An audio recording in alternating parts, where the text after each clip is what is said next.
censé être national parce qu'il s'agit de préserver des vies, mais il s'agit aussi de ne pas encore se retaper des conditions de retard de 10, 15, 20 ans de développement, parce que, voilà, c'est un équilibre à trouver. Si je reprends la loi sur le plastique, elle est revenue régulièrement.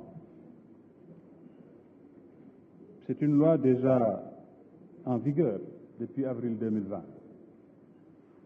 Maintenant, je ne vais pas être là pour vous dire qu'elle est appliquée de façon rigoureuse, parce que les faits ne démontrent pas cela pour l'instant. Mais vous conviendrez que dès qu'on a fait passer cette loi et que les services ont commencé à diligenter les choses, on a été rattrapé par des réalités internationales qui touchaient tous les pays.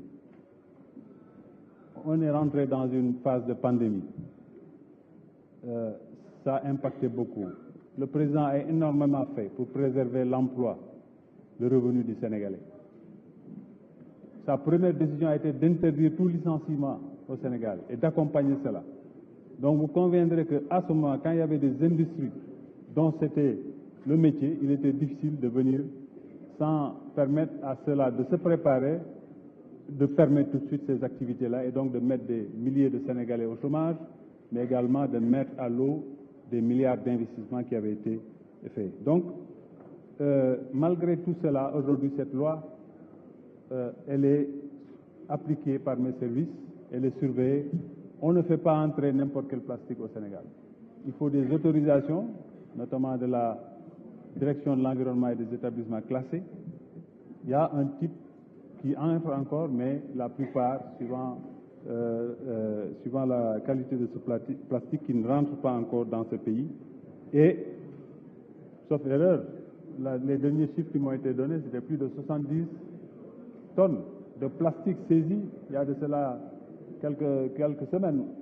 Donc, vous savez, ce travail, il est fait, il est en train d'être fait, mais quand même, on y a mis un peu de souplesse parce que nous sommes toujours en pandémie, même si elle s'est beaucoup affaiblie, et nous sommes rentrés encore dans une autre crise sociopolitique, ou je ne sais pas comment le qualifier, de guerre en Ukraine avec les conséquences sur notre économie.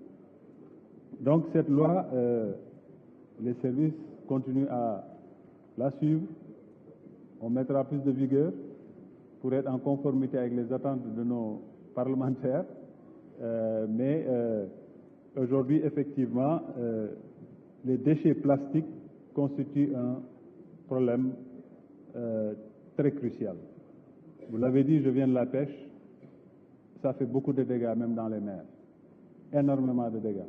Aujourd'hui, quand vous parlez de la gestion des fonds marins et de leur nettoyage, les 3/5 peut-être des déchets que vous allez sortir, c'est du plastique. Donc ça, c'est très important. Alors, le trafic de bois, les feux de brousse sont régulièrement revenus. J'évacue déjà une question qu'un honorable député a dit ici en me faisant dire ce que je n'ai pas dit en commission. Je n'ai pas dit en commission que cela ne concernait pas mon ministère. J'ai dit en commission que je n'acceptais pas que tout de suite on parle de scandale d'un montant de 45 milliards alors que mon budget ne fait même pas 45 milliards. Mais vous m'avez entendu dans les radios, etc., parler du même problème. Et j'ai reçu une demande écrite d'un honorable député de cette Assemblée et nous y avons répondu sur cette question. Donc, de ce point de vue, vraiment, peut-être qu'il y a eu mal donne dans l'entente.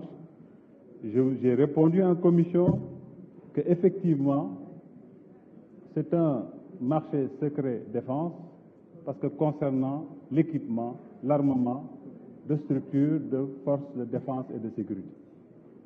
Et quand les gens nous disent « est-ce que vous en avez ?» mais je suis accompagné par des officiers supérieurs. Je pense que vous n'allez pas les prendre pour des civils. Je suis d'accord avec un de mes honorables députés qui dit qu'il faudrait peut-être un général parmi nous, comme ça on saura qu'il y a des forces de défense et de sécurité. C'était ça ma défense de ce point de vue. Maintenant, vous revenez régulièrement sur les feux de brousse et les coupes de bois, le trafic de bois. Ce n'est pas fait par des manchots. Et les gens, ils ne vont pas dans des zones où généralement patrouille même notre armée nationale en y allant avec un couteau de cuisine. C'est des gens, c'est une mafia extrêmement armée, extrêmement déterminée, qui, malgré la présence de nos forces de défense et de sécurité, encore il y a des postes où ils continuent à décimer nos forêts. Et on a instruction de lutter farouchement contre cela. Et cette lutte est en train d'être menée avec détermination. On ne dira pas qu'on a encore éradiqué cela, mais je pense qu'énormément de zones ont été aujourd'hui sorties de ce trafic et ce travail va continuer. Donc, aujourd'hui, vous prenez le trafic de bois, il est criminalisé aujourd'hui. C'est que je suis trop long, hein, trop grand, excusez-moi. Peut-être que, voilà, que je me positionne mieux. Ce trafic, il est criminalisé dans le nouveau code forestier qu'il va falloir donc, en tout cas, présenter à la représentation parlementaire. On m'a demandé si ce matériel est là, ce matériel commence à être livré. Et cela aussi, il faut que vous sachiez que c'est dans le cadre de l'exécution normale, en conformité avec les règles de ce pays.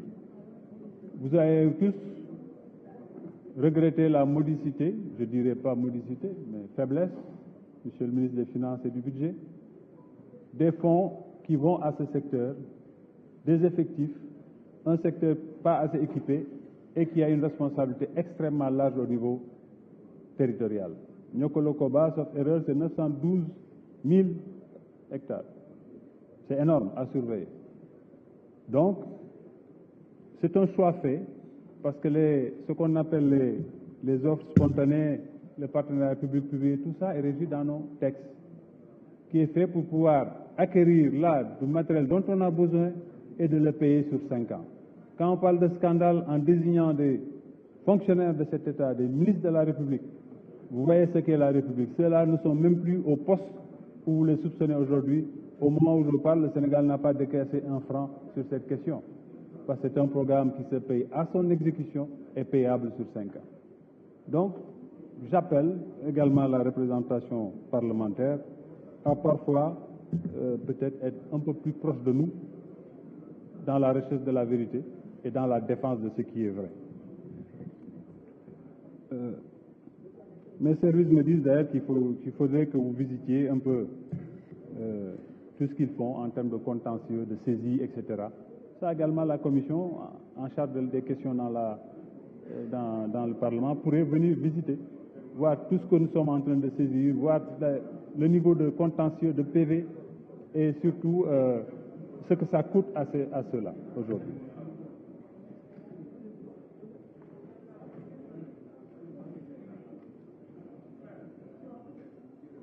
Mon camarade Ali